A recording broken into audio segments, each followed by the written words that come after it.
Vamos falar sobre Scrum, então. Para começar, vamos introduzir com um pouco mais de detalhe o que é Scrum.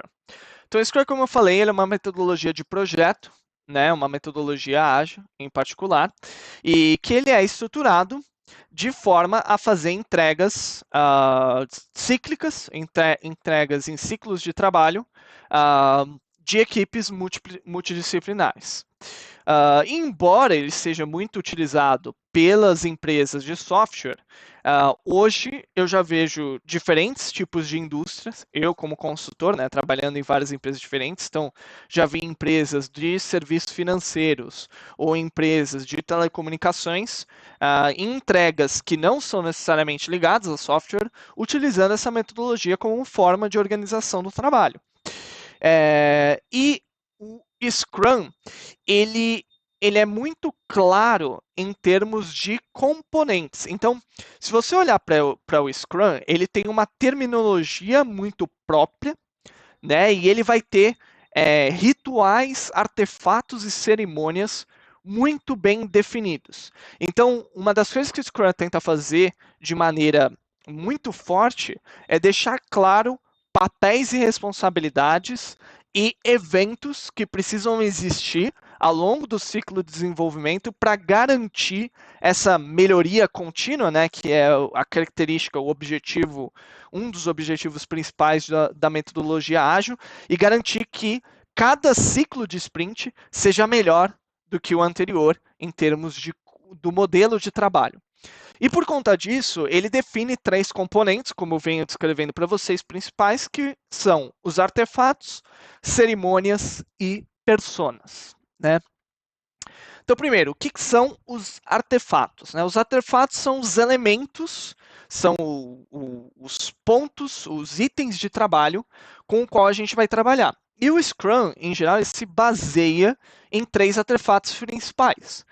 O primeiro, que eu já descrevi várias vezes para vocês, que é a nossa lista de tarefas, ou o que o Scrum chama de backlog do produto. E o backlog de produto nada mais é do que a grande lista de itens que precisam ser desenvolvidos ou que a gente considera como relevantes, considera como pertinentes para o usuário para serem desenvolvidos. E a ideia do backlog de produto é ser uma grande lista de itens de desejo, vamos colocar assim. E porque ele é uma lista de desejo, não é uma lista de desenvolvimento. Ou seja, o backlog de produto, ele contém tudo aquilo que a gente gostaria de fazer. E é dele que a gente vai tirar o que a gente deve fazer, o que a gente deve priorizar dentro dos ciclos de desenvolvimento para maximizar as entregas, a qualidade, o resultado final que é entregue para o cliente. Tá? E do backlog de produto se deriva o segundo artefato, que é o backlog de sprint. E a sprint é o nome que o Scrum dá para um ciclo de desenvolvimento que costuma durar de 2 a 3 semanas. E o backlog da sprint, no final, é a lista de itens de que vieram geralmente do backlog de produto, que foram selecionados para serem desenvolvidos durante aquele ciclo. Então a ideia é que exista um conjunto de reuniões para discutir o que do backlog de produto deveria ser priorizado para o determinado ciclo, e isso vira o backlog da sprint. E o objetivo é você esvaziar esse backlog de sprint durante essa duração do ciclo de desenvolvimento ou sprint. Tá? E por fim, você tem o terceiro artefato, que é o incremento. E o incremento, no final das contas, é o produto final da minha sprint. Ou seja, ao final do ciclo de desenvolvimento, eu vou chegar no incremento, que é como se fosse a minha nova versão do produto a ser entregue. Né? E não é tão comum utilizar essa palavra de incremento, mas ele costuma ser o incremento, vocês vão ver ele sendo chamado como o marco ou a meta de uma sprint, eu acho que é a maneira mais comum de desenvolver ela, ou uma nova versão. Né? Então, o incremento no final no final do sprint, o que você atingiu? Esse é o seu incremento. Então, com isso, você tem os três artefatos do Scrum. Né? E como eu falei, o Scrum ele é muito baseado também além de artefatos, cerimônias. E as cerimônias são os eventos, as reuniões que devem acontecer ao longo do desenvolvimento do projeto. Geralmente, a maioria dessas reuniões acontecem ao longo de um ciclo de desenvolvimento, que tem por objetivo garantir, né, que tudo no desenvolvimento do projeto esteja funcionando adequadamente. Então, a gente tem aqui 6 tipos de reuniões com objetivos diferentes, né, que vão ajudar a, vamos dizer, direcionar, apontar o navio para a direção correta. Então, você tem uma primeira reunião, que é a reunião de organização do backlog, ou backlog grooming, cujo objetivo é pegar o backlog de produto, que é a grande lista de desejos, e dar uma organizada nele. Falar, isso aqui deveria ser mais priorizado do que isso. Tá faltando um item X que eu acho que é importante a gente colocar. Isso aqui vai demorar mais, isso aqui vai demorar menos. Ou seja, é discutir o que deveria ser priorizado ou não, o que precisa tá lá no backlog ou não. Você tem depois disso o planejamento de sprint, que é justamente a reunião que discute o que do backlog de produto deveria virar backlog de sprint. Então, dentro do que o time de desenvolvimento consegue fazer no período de uma sprint, o que a gente deveria priorizar? Você tem o terceiro, cerimônia, né, que não é exatamente uma reunião, que é a sprint em si.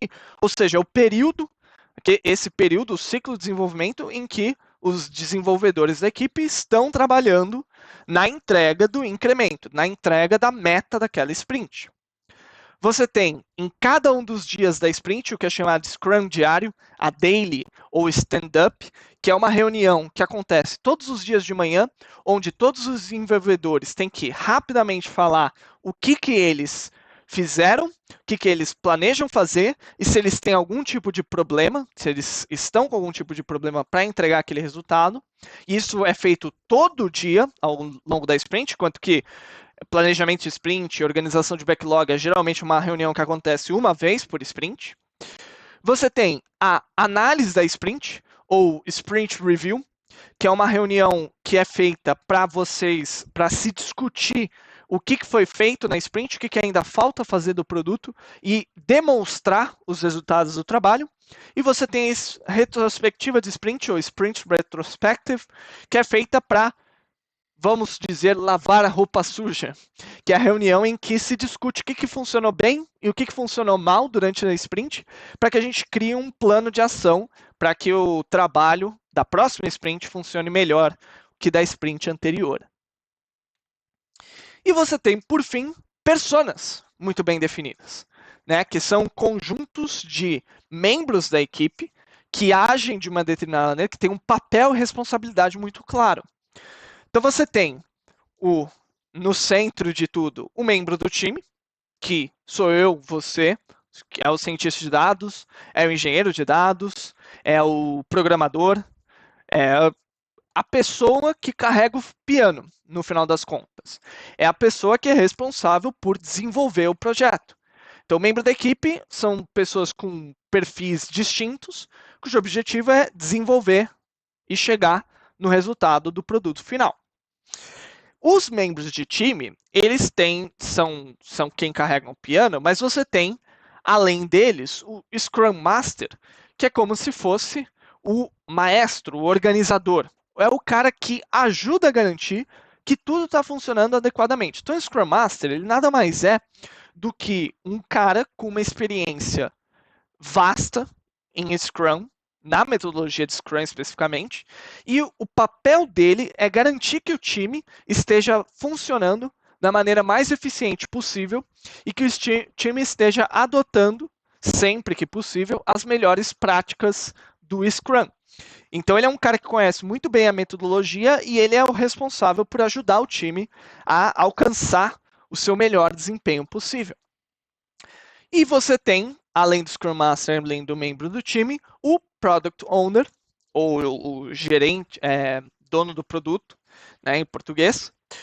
E o Product Owner, ou PO, que é a abreviação que a gente usa mais frequentemente, a responsabilidade dele é ser o campeão do produto. Então ele é como se fosse o representante do cliente dentro do time de desenvolvimento. Então é ele que vai dizer esse item é mais importante do que esse.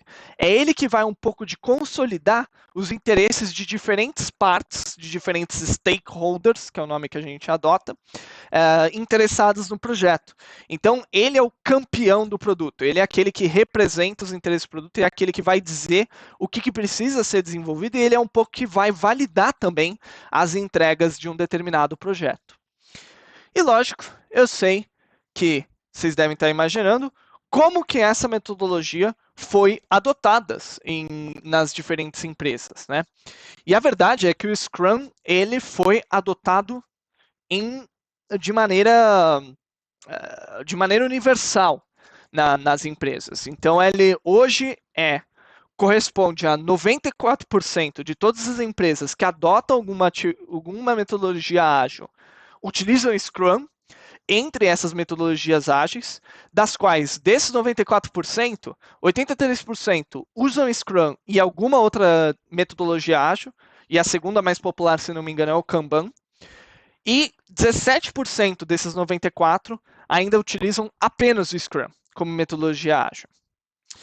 91% de todas as empresas dessas empresas de metodologia ágil, oferecem treinamento em Scrum especificamente. E aí você tem os tamanhos dos times de Scrum. Então você tem mais ou menos 7,4 pessoas por time, né? Então um time razoável. Eu, por exemplo, na minha empresa, os times em geral costumam ter 5 pessoas. E você tem a duração média de uma sprint, como eu falei, costuma durar entre 2 e 3 semanas. Eu já trabalhei em modelos até que as sprints eram de uma semana, mas o tempo médio aí é de 2,4 semanas por sprint. Então, mais perto de 2 do que de 3. E você tem muitos cases de sucesso, e eu sugiro que se vocês quiserem olhar um case de sucesso legal de adoção do Scrum, que vocês procurem um case da Lego, em particular, mas você teve muitas empresas que ao longo do ano adotaram o Scrum e isso trouxe impactos gigantescos no seu resultado e hoje é a metodologia ágil mais popular do mercado. E por que ela é a metodologia mais popular do mercado? Eu vou explicar ela para vocês com um pouco mais de detalhe do que o que eu falei agora. E eu vou passar por cada um desses 3 itens que eu discuti com vocês, para que a gente entenda claramente o que são as personas, o que são as cerimônias, para que vocês possam entender como vai ser o dia a dia de vocês dentro dessa metodologia.